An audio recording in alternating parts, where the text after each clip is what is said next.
이제 느영나영 성경학교 주제를 네가 나와 함께 있으리라라고 하는 말씀으로 정했는데, 이 말씀이 굉장히 의미가 있어요. 특히 오늘 말씀을 잘 들어보시면서 예수님께서 우리와 함께 하시기를 원하시는 그런 갈망이 무엇인가를 깊이 한번 생각해 보시기 바랍니다.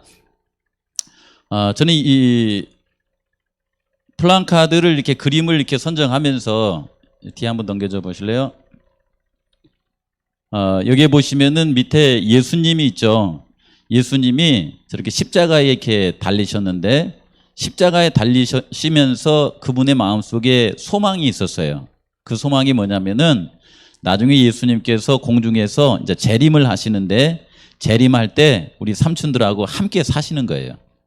그래서 함께 살아서 영원히 아프지 않고 또 슬프지 않고 죽지 않고 그렇게 영원히 함께 사시고자 하는 그런 열망을 담아서 십자가에 달려 돌아가신 거라고 합니다. 어제 말씀드리면서 예수님께서 우리의 죄를 위해서 십자가에 달려 돌아가셔서 아버지여 저들의 죄를 용서해 주십시오. 저들이 하는 것을 알지 못합니다 라고 했는데, 그 과정이 결코 쉬웠던 것은 아니에요. 그리고 제자들도 그 말씀을 잘 이해했던 것은 아닙니다. 우리 뒤에서 한번 넘겨주셔야 될 것 같아요. 이게 말을 안 듣네. 저는 이거 좀 말 좀 듣게 해보세요. 넘겨보세요. 제자들하고 같이 있으면서 예수님이 뭐라고 하셨냐면은, 내가 조금 있으면 너희들과 헤어질 것 같다 이렇게 말씀하시고, 그런데 또 조금 있으면 내가 너희들을 다시 만나리라, 그리고 조금 있다가는 내가 아버지께로 가겠다, 이런 말씀을 하신 거예요. 근데 제자들이 이 말씀이 무슨 말씀인가 고민이 됐어요. 근데 예수님께서 이 말씀에 대한 해설을 어떻게 해주셨냐면은, 또 하나 넘겨보세요. 이렇게 해주셨습니다. 제자들이 막 마음 가운데 이렇게 근심을 하고 있으니까, 지금 내가 조금 있으면 너희를 보지 못하리라 라고 하는 것은 내가 십자가에 달려 죽는 것을 의미하고, 그 다음에 다시 보리라 라고 하는 것은 뭐냐면 3일 만에 다시 살아난다는 거예요. 그걸 부활이라고 말합니다. 그렇죠? 그렇게 해서 우리로 하여금 우리의 죄의 대가를 십자가에서 다 지불하시고 우리가 영원한 하늘에 갈 수 있는 길을 열어주신다는 거예요. 그것을 우리가 깨닫게 되면은 22절 파란 글씨로 된 것에 보면은, 지금은 너희가 근심하나 내가 다시 너희를 보리니 너희 마음이 기쁠 것이요. 그 다음에는 뭐라고 그랬어요? 너희 기쁨을 빼앗을 자가 없으리라, 이렇게 나왔어요. 예수님을 우리의 마음속에 받아들이게 되면은 예수님께서 우리의 구원의 길을 쫙 열어주시고 우리의 모든 죄를 용서하신 것을 내 마음속에 받아들이면은 우리의 기쁨을 빼앗을 자가 이 세상에는 아무도 없다, 이렇게 얘기를 해주신 거예요. 그러니 이 길이 우리에게 얼마나 큰 기쁨인지를 대략 아시겠죠. 오늘 두 번째 날 말씀은, 어제는 용서에 관한 것이었는데 오늘은 약속에 관한 거예요. 약속. 하나님께서 이렇게 약속을 해주신 겁니다. 예수님께서 십자가에서 우리에게 하신 말씀을 가상칠언이라고 그래. 가상은 뭐냐면 십자가 위에서 칠언은 7 말씀을 하셨다라고 하는 것입니다. 어제에 이어서 두 번째 말씀은 뭐라고 하셨냐면은, 내가 진실로 내게 이르노니 오늘 내가 나와 함께 낙원에 있으리라 했는데, 이 말씀을 누가복음에 있는 말씀을 통해서 조금 풀어서 이렇게 읽어보면 이런 과정입니다. 예수님이 십자가에 달리셨어요. 달리셨는데 그 양편에 두 강도가 달렸습니다. 한편 강도는 예수님이 십자가에 달리시기 전에 이 죽은 사람도 살리시고 환자도 살리고 하는 그런 능력 있는 일들을 많이 하셨기 때문에 그 예수님을 향하여서 뭐라고 했냐면은, 당신이 만약에 구원자라고 하면은 이 자리에서 당신만 구원할 것이 아니라 우리도 같이 구원하는 그 일을 한번 해보십시오 하면서 마음 가운데 불평을 토로했어요. 그런데 한편 강도는 예수님께서 지금까지 오시는 과정을 쭉 지켜보면서 그분께서는 죄인이 아니시고 의로우신 분이신데 십자가에 달린 것을 가만히 보시고서는 뭐라고 했냐면은, 한편 강도가 주황색에, 예수님 당신의 나라에 임하실 때에 저를 좀 기억해 주십시오. 이렇게 요청을 했습니다. 그랬더니 예수님께서 뭐라고 약속을 하셨냐면은 내가 진실로 네게 이르노니 오늘 네가 나와 함께 낙원에 있으리라 라고 하는 약속을 해주셨어요. 그래서 오늘은 이 약속에 대한 말씀을 시간 안에 제가 아주 오늘은 빨리 가야 돼요. 왜냐하면은 오늘은 고속도로를 타야 됩니다. 국도 타고 갔다가는 제 시간 안에 못 하거든요. 그래서 정신 바짝 차리시고 이 약속이 무슨 말씀이신가 한번 같이 한번 가보도록 하겠습니다. 이 강도는 사실 예수님께서 이 땅에서 이렇게 생애하실 때에 중풍병자도 낫게 하시고 또 죄인의 죄를 용서해 주시고 또 문둥병자도 이렇게 가서 이렇게 만지시면서 아이고 얼마나 고생을 했느냐 이렇게 하면서 깨끗하게 해주시고 하는 그런 모습들을 이렇게 지켜보면서 야 저분은 참 선하신 분이다 라는 생각을 마음속에 가지고 있었어요. 그리고 예수님께서 사람들을 모아놓고서 하나님의 나라에 대해서 이렇게 가르칠 때에 하나님의 나라는 원수도 사랑하고 나를 핍박하는 사람을 위해서도 기도할 수 있는 그런 아름다운 나라다라고 하는 것을 들었을 때에 좀 마음 가운데 이상히 생각은 했지만 참 선하신 말씀이다라는 생각이 돼서 마음에 끌림을 받았었어요.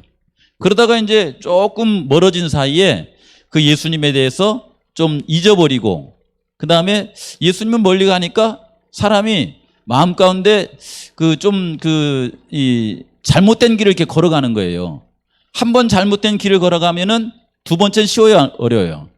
쉽죠. 그 다음에 네 번, 다섯 번, 여섯 번 하다 보면은 그냥 큰 잘못도 저지르게 되잖아요. 이 사람이 예수님의 말씀을 잊어버리고 한두 번, 그 다음에 네다섯 번 하다 보니까 이 사람이 자신도 모르게 큰 죄를 짓는 큰 죄인이 되어버린 것입니다. 그래서 이제 이 사람이 이제 붙들려 가지고서는 재판을 받았는데 재판의 결과가 뭐냐면 네 죄는 이리도 크니 죄에 대한 대가를 네가 받아야 되겠구나 하고서 그때 당시는 그 이스라엘 지방이 로마의 치하에 있었기 때문에 큰 죄인을 형벌할 때는 어디다가 이렇게 형벌을 주냐면은 십자가에 달아서 그를 죽게 만드는 형벌 제도가 있어요. 이 사람은 큰 죄를 지었다라고 했을 때에 십자가에 매답니다. 그래서 너는 십자가에 달려서 죽어야만 네 죄에 대한 대가를 다 치를 수 있겠구나 하고서는 십자가형을 선고받은 것입니다. 그래 이제 예수님과 함께 이제 십자가를 짊어지고 이 골고다 이렇게 올라가면서 이 사람이 예수님께 하는 여러 사람의 말을 들은 거예요. 예수님은 저렇게 십자가를 질 만큼 죄를 지으신 분이 아닌데 저분이 우리 딸도 낳게 해주시고 또 저분이 우리 아들도 낳게 해주셨는데 저분이 우리가 배가 고플 때에 먹을 것을 이렇게 나눠주신 분이신데 하는 얘기를 이렇게 막 하는 거예요. 이 한편 강도가 그 얘기를 듣고서 내가 예전에 저분의 행적과 그 다음에 그분의 말씀을 들었었는데 저분은 참 선하신 분이구나. 참 나에게도 사랑을 베푸실 수 있는 그런 분이구나 라는 생각을 하면서 어디까지 갔냐면 십자가까지 갔어요. 십자가에 가서 이제 드디어 예수님도 십자가에 못 박히고 자신들도 십자가에 못 박히는데 먼저 이 자신들을 십자가에 못 박을 때 십자가에 여기 못으로 가지고 이 나무에다가 이 손을 박으면은 어떻겠어요? 이렇게요. 엄청나게 아프겠죠. 그러니까 막 이게 달리면서 이놈들아 이렇게 하면서 막 욕을 하면서 이렇게 하는데 예수님을 십자가에 못 박을 때는 예수님이 어떤 마음으로 어떤 자세로 이렇게 어떤 태도로 이렇게 대했다고 하냐면은 그는 죄를 범하지 아니하시고 입에 거짓말도 없고 욕을 당하시되 맞대어서 뭐 하지 않았냐면 욕하지를 않으셨어요. 그리고 그분을 막 위협을 이렇게 강할 때에도 그분께서 위협을 당할 때에 상대방에게 나쁜 태도를 갖지 않는 거예요. 이렇게 하면서 그 모든 것을 하나님께 맡기면서 마치 이 표정이 어떤 표정이냐면은 사랑하는 자식에게 사랑이 지극한 엄마가 대하는 부모가 대하는 그런 태도로 이렇게 대하시는 모습을 보고 이 강도의 마음 가운데 깊은 감동을 이렇게 받았습니다. 그래서 그의 마음속에 이런 분이라고 하면은 나는 이제 오늘 죽지만은 이런 분에게 내 삶을 이렇게 맡겨드리고 이분께서 여기까지 오시기 전에 여기서 끝나는 것이 아니라 하나님의 나라가 임할 때면은 그때에 우리를 구원하여 준다라고 하는 그런 말씀을 기억하고서는 그가 힘을 내서 그 한편 예수님에게 이런 부탁을 드린 거예요. 아까 말씀드렸었죠? 아버지요, 이건 했었고요. 이르되 예수여, 당신의 나라에 임하실 때에 저를 좀 기억해 주십시오 라고 하는 요청을 하게 된 것입니다. 예수님께서는 지금까지 올라오면서 그 누구도 그분에 대해서 이분은 나의 구세주다, 나를 구원하실 분이다. 다만 예수님이 십자가에 달려 돌아가시니까 그게 너무 불쌍한 그런 마음은 들었지만은 이분을 구원의 주로, 나를 구원하실 분으로 받아들이는 사람이 없었는데 바로 이 사람이 예수여, 당신의 나라에 임하실 때에 저를 좀 기억해 주십시오 라고 하는 요청을 하니까, 기도를 하니까 예수님의 귀가 반짝 뜨였어요. 그래서 이 사람에게 예수님께서 약속을 해주셨는데, 아까 말씀드린 내가 오늘 네게 말하노니 네가 나와 함께 낙원에 있으리라 라고 하는 약속을 하신 거예요. 근데 여기에 대한 말씀을 제가 성경에 쭉 찾아보니까 이런 과정이 있었습니다. 예수님이 십자가에 달리시기 전 한 3일 전쯤이요, 예수님은 제자들을 모아놓고서 이런 말씀을 하셨어요. 언젠가는 내가 이 땅에 다시 올 것이다. 그걸 재림이라고 그래요. 그걸 십자가의 한편 강도가 뭐라고 표현했냐면 하나님의 나라가 임할 때에 라고 이렇게 표현한 겁니다.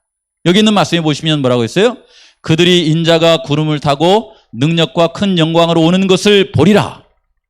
그가 큰 나팔 소리와 함께 천사들을 보내리니 그들이 그의 택하신 자들을 하늘 이 끝에서 저 끝까지 사방에서 모으리라 라고 하는 말씀을 마태복음 24장에 했었습니다. 예수님을 그 재판정에 이렇게 끌고 가가지고서는 가야바와 안나스가 예수님을 재판하면서 뭐라고 했냐면은 당신이 인류를 구원하실 사람입니까? 당신이 인류를 구원하실 사람이면 우리에게 한번 말씀해 보십시오 하면서 예수님을 신문했었습니다. 그랬더니 예수님께서 뭐라고 하시냐면은 내가 너에게 이르노니 이후에 인자가 권능의 우편에 앉아 있는 것과 하른 구름을 타고 오는 것을 너희가 어떻게 하라고 했어요? 보리라 이렇게 말씀하셨어요.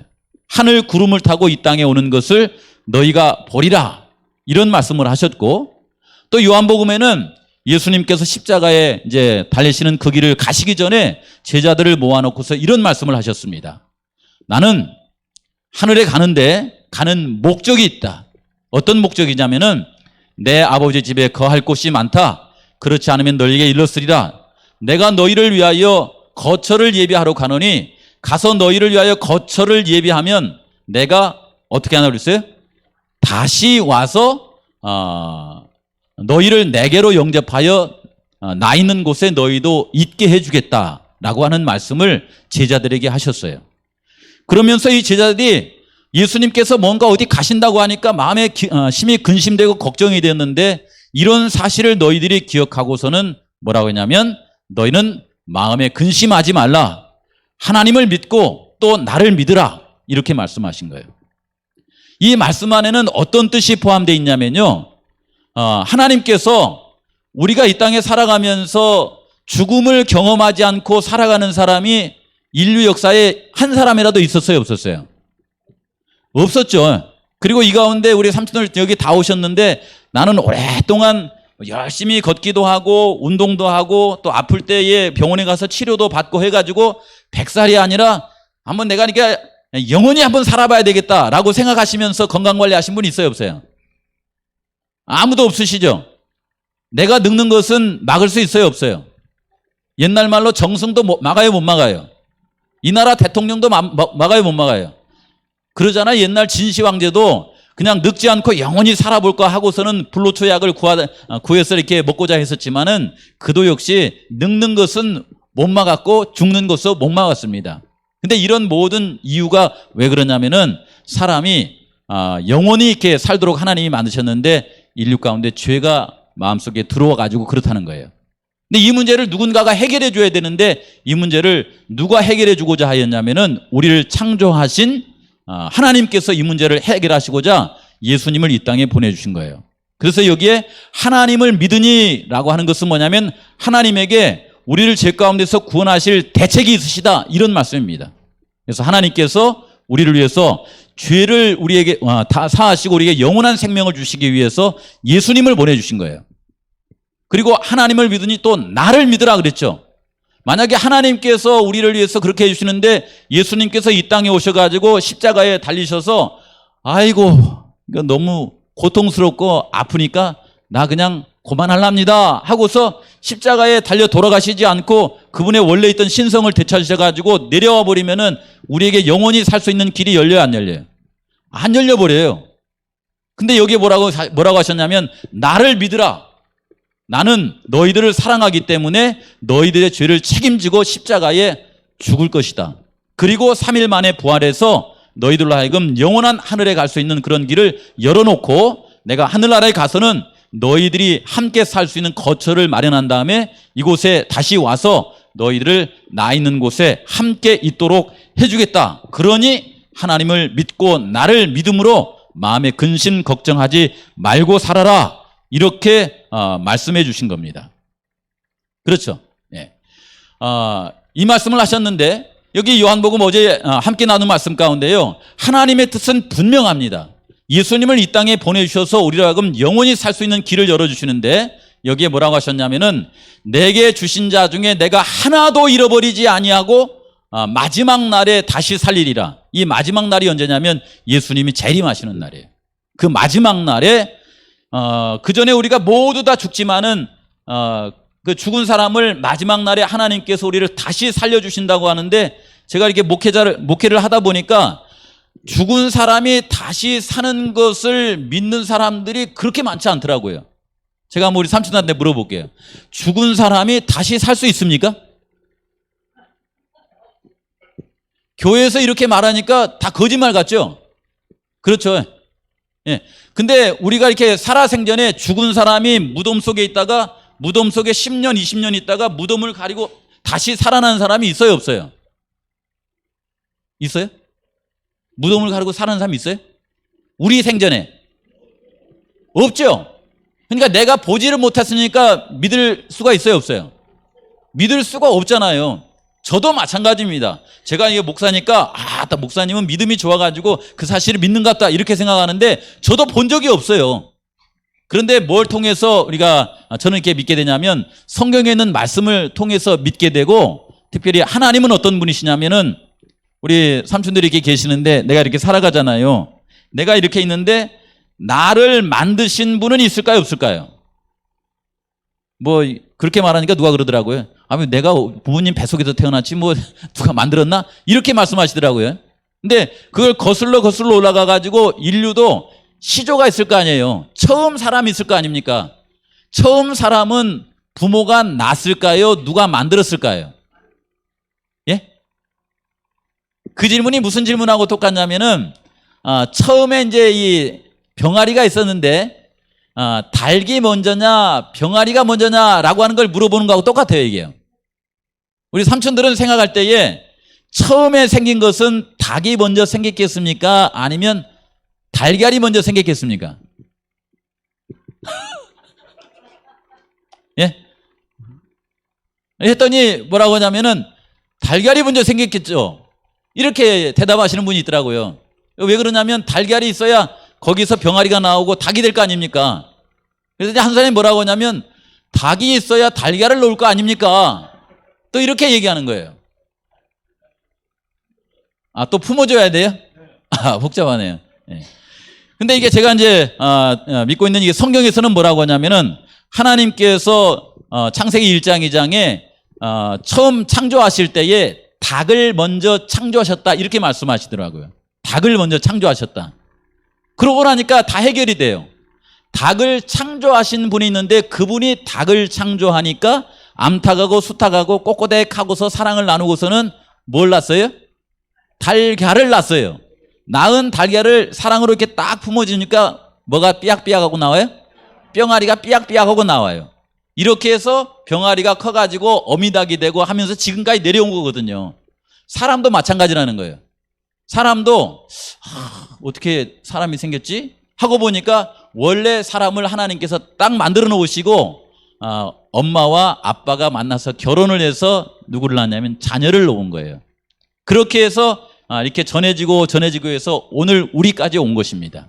그렇죠? 그렇다고 하면 마지막 날에 죽은 사람이 살아날 수 있을까? 사람을 만드실 수 있는 분이라고 하면은 죽은 사람도 살릴 수 있겠어요, 없겠어요? 사람을 만드실 수 있는 분이라고 하면 살 수 있겠죠. 그래서 성경은 이 세상에 있는 다른 거하고 틀려요. 예수님께서 뭐라고 하시냐면 너희들이 나를 믿음으로 받아들이고 살면은 내 아버지의 뜻은 아들을 보고 믿는 자마다 영생을 얻는 이것이니 마지막 날에 이를 내가 다시 살리리라 라고 이렇게 약속을 해 주셨는데 그 이유가 왜 그러냐면 우리가 죄를 지었는데 그 죄의 대가를 예수님이 십자가에서 다 지불하시고 영원한 생명의 길을 열어주셨기 때문에 그렇습니다. 그런 예수님의 뜻을 담아가지고 예수님께서 이 강도에게 약속을 내주신 거예요.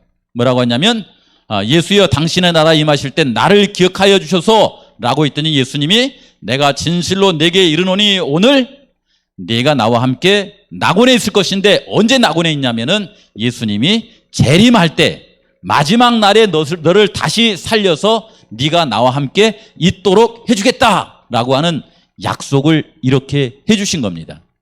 이 약속은 이 강도에게뿐만 아니라 예수님을 개인의 구주로 받아들이는 우리 삼촌들에게도 다 해당이 될까요, 안 될까요?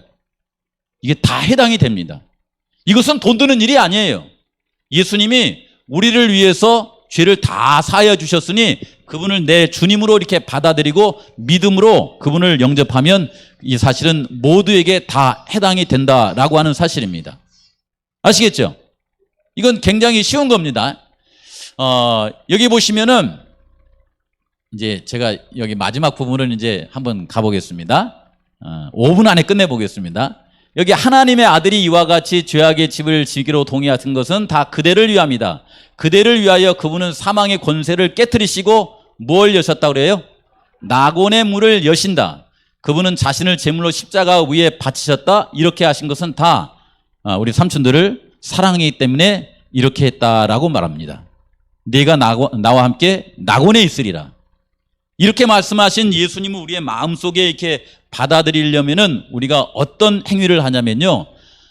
십자가의 한편의 강도는 그가 여기 내려와 가지고 침례를 받을 수가 없었어요. 그냥 그대로 죽었습니다. 다만 예수님께 주님 하고서 주님을 영접하고 죽었어요. 그런 사람에게도 예수님은 영원한 생명을 약속하여 주셨습니다. 그러나 오늘날 우리가 살아갈 때는 우리가 살면서 예수님 저의 죄를 용서해 주셔서 감사합니다. 주님을 저의 생명의 주로 이렇게 받아들입니다. 라고 할 때 뭘 할 수 있냐면은 결혼식을 할 수가 있어요. 그걸 침례식이라고 이렇게 말합니다.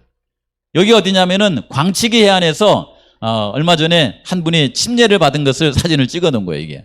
그렇죠? 여기에 베드로 사도행전 2장에 보시면은 예수님을 개인의 구주로 받아들이는 사람은 뭐를 하라고 하냐면 너희가 회개하여 각각 예수 그리스도의 이름으로 침례를 받고 죄 사함을 받으라 이렇게 말씀하셨어요. 그 다음 절에 보시면은 이와 같이 하면 침례를 받고 이와 같이 하면 새롭게 되는 날이 우리 앞에 이를 것이다. 이 새롭게 되는 날이 언제냐면은 그 강도에게 약속하였던 재림의 날이에요. 재림의 날 때 부활의 몸으로 산 사람은 변화된 몸으로 그분을 만나리라 라고 이렇게 말씀하신 겁니다. 그런데 이 말씀은 누구에게 한 것이냐면은 우리 모두에게 다 하신 말씀이라 이 말이에요. 이 말씀을 마음속에 받아들인다고 하면은 이 패역한 세대에서 구원을 받으라 하니 그 말을 받은 사람들은 뭘 받았다고 나와요? 침례를 받았다고 나와요. 침례를 받게 되면은 우리에게 어떤 놀라운 특권이 이르러 오냐면은 마가는 뭐라고 했냐면 믿고 침례를 받은 사람은 뭘 얻는다고 그래요? 구원을 얻는다고 그랬고 베드로전서에 베드로는 뭐라고 했냐면 물은 예수 그리스도로 께서 부활하심으로 말미암아 이제 너희를 구원하는 표니 곧 침례다. 침례받는 것은 곧 뭐냐면 구원을 받는 표라고 하는 것입니다. 갈라디아서는 뭐라고 했냐면 누구든지 그리스도와 합하여 침례를 받은 사람은 예수님으로 옷 입었다. 신분이 바뀐다는 거예요. 하나님의 자녀가 된다라고 하는 말씀을 우리에게 해주는 것을 볼 수 있습니다. 이렇게 해서 이번 전도회가 마치는 날에 침례를 받으시기를 원하시는 분들은 개인적으로 결심을 하시는 거예요.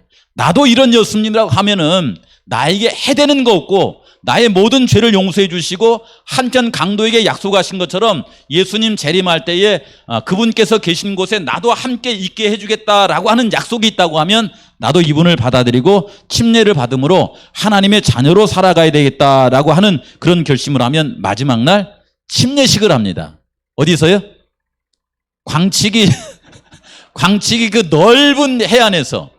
한 말씀 드리고 이제 마치겠습니다. 제가 이 진도에서 이렇게 목회를 하는데요, 한 분이 오셔가지고는 목사님 하시는 거예요.